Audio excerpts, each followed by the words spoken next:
Масленица – это праздник означения весны, веселья и блинов. Это знает любой человек и даже маленький ребенок. Гора новостей в парке Кашкадан. В этом году в парке Кашкадан состоялось огромное торжество Масленицы – праздник уходящей зимы. Раз!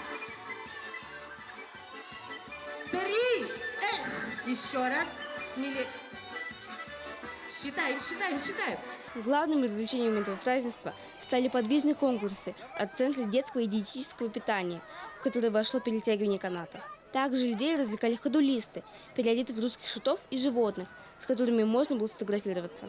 Развлечений было очень много, что разбегались глаза. А у меня не разбегались от количества людей, у которых можно было взять интервью. Что ты увидела на этой масленице?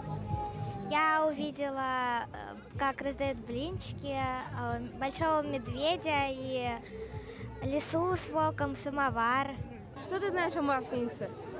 Я знаю, что раздают блины, там весело. Какие традиции есть на масленице? Обычно всегда готовят там блины и веселят народ. Как ты думаешь, почему раздают именно блины? Я думаю, это народное блюдо такое. Большинство людей собралось около сцены, на которой выступали детские ансамбли песен и танцев, а также были сольные выступления. Еще люди были и на ярмарке, на которой можно было полакомиться блинами, купить деревянные украшения и посуду, и множество различных ручных поделок. Мне кажется, что Полина знает об этом намного больше меня. Что ты знаешь про Масленицу? Масленицу отмечают и жгут чучело, чтобы зима уходила и наступала весна. Почему сжигают именно чучело?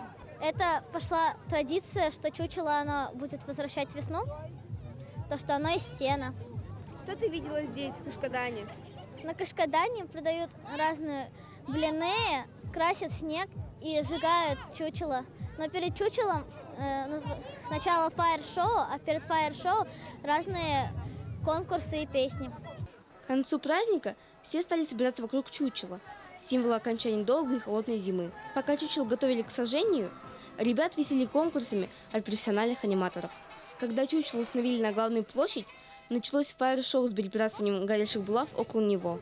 Люди ждали полдня, чтобы соломенная кукла поскорее сгорела, а она не продержалась и минуты.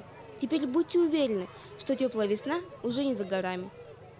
Этот праздник любят все, от мала до велика. Каждый может повеселиться, поучаствовав в состязаниях или конкурсах. Диана Головашева, Ильнар Бигов, специально для Горы новостей.